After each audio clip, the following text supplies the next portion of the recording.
আচ্ছা, কখনো কি ভেবে দেখেছেন যাকে আপনি আপনার নিজের অস্তিত্বের চেয়েও বেশি ভালোবাসলেন সেই মানুষটাই আপনাকে এমনভাবে অবহেলা করে চলে গেল যেন আপনার কোনো দামই নেই? বুকটা ফেটে যাচ্ছে, তাই না? মাথায় শুধু একটাই চিন্তা ঘুরছে, আমি এমন কি জাদুর কাঠি ঘোরাতে পারি যাতে সে আমাকে মিস করে, যাতে সে নিজেই ফিরে এসে বলে আমি ভুল ছিলাম। শুনুন, আপনি হয়তো ইউটিউবে দিনরাত সার্চ করছেন কিভাবে ভালোবাসার মানুষকে ফিরে পাবো অথবা ব্রেকআপের পর তাকে মিস করানোর উপায়, কিন্তু বিশ্বাস করুন, কান্নাকাটি করে বা পায়ে ধরে কাউকে ফেরানো যায় না। আজ আমি আপনাকে এমন 6টি গোপন মানসিক কৌশলের কথা বলবো যা কয়েক হাজার বছর পুরনো, কিন্তু আজও তীরের মতো কাজ করে। যদি এই কথাগুলো আপনি নিজের জীবনে একবার ফলাতে পারেন, তাহলে যেই মানুষটা আপনাকে ছেড়ে পালিয়েছে সেই আপনার খোঁজ নিতে বাধ্য হবে। চলুন আসল খেলায় নামা যাক। দেখুন, সম্পর্ক যখন ভাঙে বা দূরত্ব তৈরি হয়, তখন আমাদের মনের অবস্থা এমন হয় যে আমরা দিশেহারা হয়ে যাই। আমরা মনে করি বারবার ফোন দিলে, মেসেজ করলে বা তার সামনে গিয়ে দাঁড়ালে হয়তো বরফ গলবে, কিন্তু আসল সত্যিটা হলো বরফ তো গলেই না, উল্টো আপনি তার কাছে সস্তা হয়ে যান। আজ আমরা যে পদ্ধতিগুলো নিয়ে কথা বলবো তাকে বলা হয় স্টোইক দর্শন। নাম শুনে ভয় পাবেন না, এটা কোনো কঠিন পড়াশোনা নয়। এটা হলো নিজেকে এমনভাবে তৈরি করা যাতে আপনি কারোর পেছনে দৌড়াবেন না, বরং মানুষ আপনার ব্যক্তিত্বের চুম্বকে আটকা পড়বে। প্রথম যে বিষয়টি আপনাকে বুঝতে হবে তা হলো নিজের রিমোট কন্ট্রোল নিজের হাতে নিন। যখন সে আপনাকে ছেড়ে গেল তখন আপনি কি করলেন? আপনি কি সারাদিন তার প্রোফাইল চেক করছেন? সে কখন অনলাইনে আসছে, কার ছবিতে লাভ রিয়্যাক্ট দিচ্ছে বা নতুন কোনো স্ট্যাটাস দিল কিনা, এসব দেখেই কি আপনার দিন কাটছে? যদি এটা করেন তাহলে আপনি নিজের পায়ে নিজেই কুড়ুল মারছেন। প্রাচীন জ্ঞানী ব্যক্তিরা একটা দারুণ কথা বলে গেছেন, পৃথিবীকে নিয়ন্ত্রণ করার চেষ্টা করো না, নিজের প্রতিক্রিয়াকে নিয়ন্ত্রণ করো। সহজ করে বলি, সে আপনাকে ছেড়ে গেছে, এটা আপনার হাতে নেই, কিন্তু আপনি এখন ভেঙে পড়বেন নাকি নিজেকে গড়বেন, এটা 100% আপনার হাতে। আপনি যখন তার প্রতিটি কাজের উপর নজরদারি করেন, তখন আপনি তাকে বুঝিয়ে দেন যে আমি এখনও তোমার জন্যই বসে আছি। আর মানুষ যখন জানে যে কেউ তার জন্য হাপিত্তেশ করে বসে আছে, তখন সে তাকে গুরুত্ব দেয় না। তাকে মিস করানো তো দূরের কথা, আপনার এই আচরণ তাকে আরও বিরক্ত করে। তাই প্রথম কাজ, তার দিকে তাকানো বন্ধ করুন এবং নিজের দিকে তাকান। যখন আপনি তার খোঁজ নেওয়া বন্ধ করে দেবেন, তখন তার মনে প্রশ্ন জাগবে, কিরে, ও আমার খোঁজ নিচ্ছে না কেন? ও কি আমাকে ভুলে গেল? ব্যাস, খেলাটা এখানেই ঘুরে যাবে। আপনার নীরবতাই তাকে আপনার কথা ভাবতে বাধ্য করবে। দ্বিতীয় কৌশলটি হলো নিজের শক্তিকে অন্য কোথাও কাজে লাগান। ধরুন, আপনার ফোনে চার্জ খুব কম। এখন আপনি যদি সেই ফোন দিয়ে বারবার গেম খেলেন বা ভিডিও দেখেন, ফোনটা তো বন্ধ হয়েই যাবেই, তাই না? আপনার মনের শক্তি বা এনার্জিও ঠিক তেমনই। আপনি সারাদিন তাকে ভেবে, তার কথা মনে করে, পুরনো চ্যাট পড়ে যে বিপুল পরিমাণ এনার্জি নষ্ট করছেন, সেটা আসলে তাকে আরও শক্তিশালী করছে আর আপনাকে দুর্বল করছে।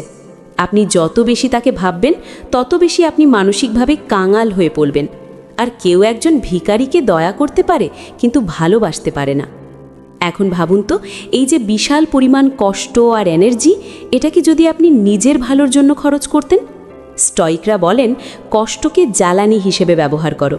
জিমে যান, নতুন কোনো কাজ শিখুন, বই পড়ুন, অথবা এমন কিছু করুন যা আপনি অনেক দিন ধরে করতে চেয়েছিলেন কিন্তু সময়ের অভাবে পারেননি। যখন আপনি আপনার ফোকাস তার থেকে সরিয়ে নিজের উন্নতির দিকে দেবেন, তখন আপনার ভেতর থেকে একটা অন্য রকম আভা বেরোবে। আপনি যখন নিজেকে নিয়ে ব্যস্ত হয়ে যাবেন, তখন আপনার সেই ব্যস্ততা তার কানে পৌঁছাবে। মনে রাখবেন, ভালোবাসার মানুষকে ফিরে পাওয়ার উপায় হলো নিজেকে এমনভাবে তৈরি করা যেন সে আপনাকে দেখে আফসোস করে। সে যেন ভাবে, ইস, আমি কাকে হারালাম। তৃতীয় এবং সবচেয়ে শক্তিশালী অস্ত্র, নীরবতা। চুপ থাকা যে কতটা শক্তিশালী হতে পারে তা আপনি কল্পনাও করতে পারবেন না। যখন কেউ আমাদের আঘাত দেয়, আমাদের প্রথম ইচ্ছে হয় তাকে অনেকগুলো কথা শুনিয়ে দিই, অথবা তাকে বোঝাই যে আমি কতটা কষ্টে আছি। আমরা লম্বা লম্বা মেসেজ পাঠাই, ভয়েস নোট পাঠাই, কিন্তু বিশ্বাস করুন, আপনি যত বেশি কথা বলবেন, সে আপনাকে তত কম শুনবে। আপনি যত বেশি কৈফিয়ত দেবেন, আপনার মূল্য তত কমবে। নীরবতা মানে কিন্তু হেরে যাওয়া নয়। নীরবতা মানে হলো আপনি তাকে বুঝিয়ে দিলেন যে তার এই চলে যাওয়াটা আপনাকে ধ্বংস করতে পারেনি। আপনি যখন কোনো উত্তর দেবেন না, কোনো প্রতিক্রিয়া দেখাবেন না, তখন সে কনফিউজড হয়ে যাবে। মানুষের স্বভাবই হলো কৌতূহল। সে ভাববে, আমি ওকে এত বড় আঘাত দিলাম, অথচ ও কিছু বলছে না কেন? ও কি তবে ভালো আছে আমাকে ছাড়া? এই যে তার মনে প্রশ্নের জন্ম দেওয়া, এটাই আপনার জয়। আপনার নীরবতা তার মনের ভেতরে তোলপাড় সৃষ্টি করবে। সে আপনার অভাব অনুভব করতে শুরু করবে, কারণ মানুষ সেটাকেই মিস করে যেটা সে আর সহজে পায় না।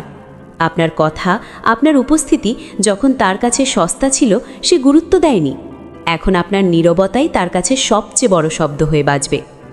চতুর্থ কৌশল, আত্মসম্মান বজায় রাখা। ভালোবাসা ভিক্ষা করার জিনিস নয়। আমরা অনেক সময় আবেগের বশে এমন সব কাজ করে ফেলি যা পরে আমাদের ছোট করে দেয়। প্লিজ ফিরে এসো, তোমাকে ছাড়া আমি মরে যাব, একবার কথা বলো, এই ধরনের কথা বলে আমরা নিজেদের আত্মসম্মানকে ধুলোয় মিশিয়ে দিই। একটা কথা খুব ভালো করে মাথায় গেঁথে নিন, যে মানুষটা আপনাকে ছেড়ে যাওয়ার সিদ্ধান্ত নিয়েছে, আপনার কান্না তাকে ফেরাতে পারবে না। উল্টো আপনার এই হাহাকার তাকে আপনার থেকে আরও দূরে ঠেলে দেবে। কারণ দুর্বল মানুষকে কেউ পছন্দ করে না, সবাই একজন শক্তিশালী ব্যক্তিত্বের পাশে থাকতে চায়। যখন আপনি তাকে ছাড়া বেঁচে থাকার সাহস দেখাবেন, তখন সে অবাক হবে। তাকে ছেড়ে দিন। হ্যাঁ, ঠিকই শুনেছেন, তাকে ধরে রাখার চেষ্টা করবেন না। যখন আপনি তাকে মুক্তি দেবেন, তখনই সে আপনার টান অনুভব করবে। তাকে বুঝিয়ে দিন যে আপনি তাকে ভালোবাসেন ঠিকই, কিন্তু নিজের আত্মসম্মান বিসর্জন দিয়ে নয়। যেদিন সে বুঝবে যে আপনি তাকে ছাড়া দিব্যি ভালো থাকতে শিখে গেছেন, আপনার নিজের একটা জগৎ আছে যেখানে আপনি রাজা বা রানী, সেদিন সে নিজের জায়গাটা ফিরে পাওয়ার জন্য ছটপট করবে। মনে রাখবেন, মানুষ সেটাই চায় যা তার নাগালের একটু বাইরে থাকে। পঞ্চম বিষয়টা হলো, প্রমাণ করার চেষ্টা বন্ধ করুন, উন্নতি করায় মন দিন। ব্রেকআপের পর বা দূরত্বের সময় একটা খুব কমন ভুল আমরা সবাই করি। আমরা সোশ্যাল মিডিয়াতে ফেক বা মিথ্যে হাসি খুশি ছবি আপলোড করতে শুরু করি, স্যাড স্ট্যাটাস দিই, আবার পরক্ষণেই পার্টি করার ছবি দিই, শুধু তাকে দেখানোর জন্য যে আমি ভালো আছি। কিন্তু জানেন কি, এটা আসলে আপনার দুর্বলতাকেই প্রকাশ করে। আপনি যখন কাউকে দেখানোর জন্য ভালো থাকার ভান করেন, তখন আসলে আপনি তার নিয়ন্ত্রণের মধ্যেই আছেন। সে দেখেই বুঝবে যে এসব নাটক আপনি তার জন্যই করছেন। স্টোইক দর্শন বা সহজ কথায় বাস্তব জ্ঞান বলে, কাউকে কিছু প্রমাণ করার দরকার নেই। আপনি সত্যি সত্যিই ভালো থাকার চেষ্টা করুন, ভান করবেন না। নিজের ভেতরের জগৎটাকে শান্ত করুন। আপনি যখন সত্যিই নিজের জীবনে খুশি থাকবেন, আপনার মুখে একটা অন্যরকম প্রশান্তি আসবে। আর এই প্রশান্তি লুকানো যায় না, এটা আপনার চোখে মুখে ফুটে উঠবে। সেই যখন দেখবে আপনি তাকে জেলাস বা ঈর্ষান্বিত করার চেষ্টা করছেন না, বরং আপনি সত্যিই নিজের জীবনে এগিয়ে যাচ্ছেন, তখন সে ধাক্কা খাবে। সে ভাববে, ও কি সত্যি বদলে গেল? এই যে রহস্য, এই যে আপনার আসল পরিবর্তন, এটাই তাকে চুম্বকের মতো টানবে। নকল হাসি দিয়ে কাউকে ফেরানো যায় না, কিন্তু আসল ব্যক্তিত্ব দিয়ে বিশ্ব জয় করা যায়। ষষ্ঠ এবং শেষ কৌশল, ফলাফলের মায়া ত্যাগ করা। এটা শুনতে হয়তো একটু অদ্ভুত লাগবে, কিন্তু এটাই সবচেয়ে গভীর সত্য। আপনি তাকে ফিরে পেতে চান, তাই তো? কিন্তু স্টোইকরা বলেন, আপনি ততক্ষণ কাউকে পাবেন না যতক্ষণ না আপনি তাকে হারানোর ভয় পুরোপুরি মন থেকে মুছে ফেলতে পারছেন। এটাকে বলে ডিট্যাচমেন্ট বা নিরাসক্তি। এর মানে এই নয় যে আপনি তাকে ভালোবাসবেন না। এর মানে হলো, সে থাকলে ভালো, কিন্তু সে না থাকলেও আপনি শেষ হয়ে যাবেন না। আপনার ভালো থাকা বা খারাপ থাকাটা যেন অন্য কোনো মানুষের ওপর নির্ভর না করে। যখন আপনি এই মেন্টালিটি বা মানসিকতা তৈরি করতে পারবেন, তখন আপনার ভেতর থেকে একটা অদ্ভুত কনফিডেন্স বা আত্মবিশ্বাস বের হবে। আপনি আর কাঙাল হয়ে ভালোবাসা চাইবেন না।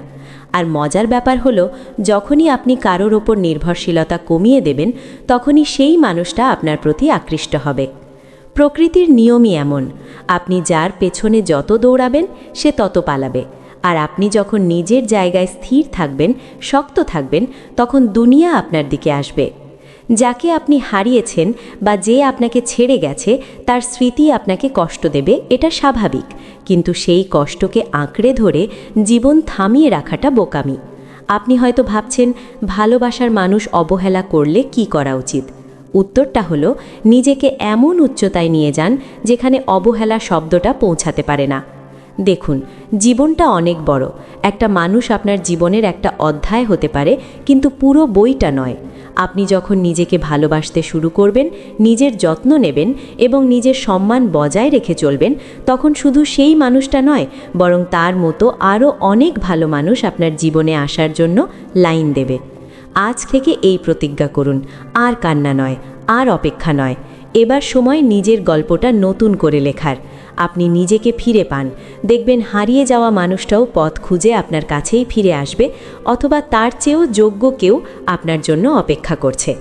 আপনার মনের অবস্থাটা আমি বুঝতে পারছি, খুব কঠিন এই সময়টা, কিন্তু বিশ্বাস করুন আপনি পারবেন। আপনার ভেতরের শক্তিটা অসীম, শুধু সেটাকে জাগিয়ে তোলার অপেক্ষা। ভিডিওটা যদি আপনার মনের কোনো এক কোণে একটুও সাহস জুগিয়ে থাকে, অথবা যদি মনে হয় কথাগুলো আপনারই জীবনের গল্প, তাহলে একটা লাইক দেবেন প্লিজ। এতে আমি বুঝতে পারবো যে আমার কথাগুলো আপনার হৃদয়ে পৌঁছেছে। আর আপনি যদি নিজেকে নতুন করে গড়ে তুলতে চান এবং এমন সব সাইকোলজিক্যাল টিপস আরও পেতে চান, তাহলে সাবস্ক্রাইব করে আমাদের পরিবারের একজন হয়ে যান। আর হ্যাঁ, কমেন্ট বক্সে শুধু এইটুকু লিখুন, আমি ফিরে পেলাম নিজেকে। আমি দেখতে চাই কতজন মানুষ আজ থেকে নতুন জীবন শুরু করার সাহস পেলেন। ভালো থাকবেন, নিজের খেয়াল রাখবেন, কারণ আপনি স্পেশাল। আপনার ভালো থাকাটা জরুরি। ধন্যবাদ।